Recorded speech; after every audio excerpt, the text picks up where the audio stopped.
Hey, hello.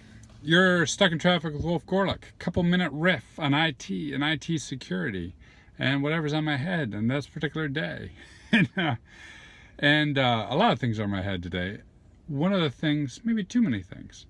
One of the tactics for prioritizing something, explaining things, is the attack path, right? Be it kill chains, whatever you want to use, is the ability to say, hey, here's where this particular tactic fits in an attack, and here's what the attacker's trying to achieve.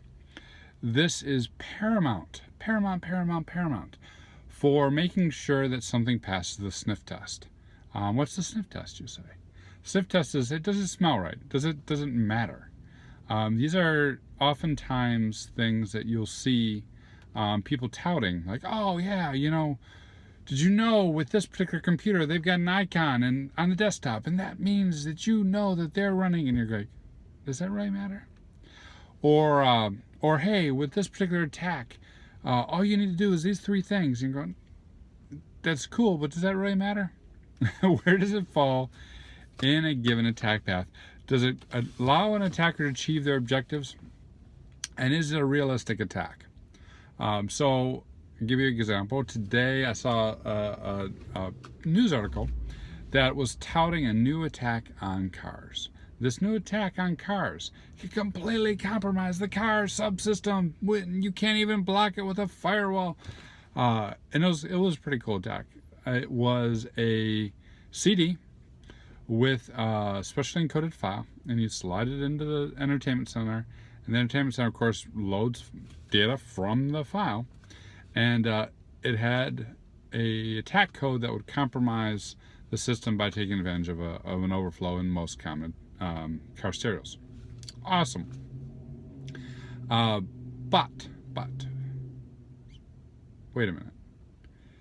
To execute this, you have to have the key, have the car turned on, and slide the disk into the disk player to completely compromise the phone system or the computer system. What's the attack objectives? If the objective that I was reading this article was to steal a car, if the objective is to steal a car and you've got car keys and you turn on the car and then you slide in the disk, huh? I've already got the keys. What do you mean? What do you mean I now can compromise it because of this? Come on. That's like another pen test technique I see is, well, if we could get in there to this particular computer and it's in a locked room, but if we could get to it and we could install a keylogger on it, do you know we could capture the credentials? Yes, you could capture the credentials.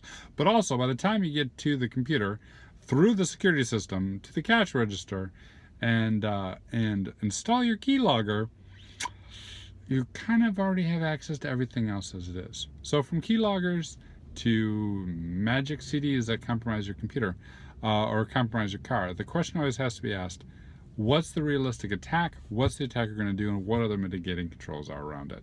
When you ask those questions, a lot of times these flashy attacks, as cool as they are to read and think about, don't really pass the sniff test. Cheers.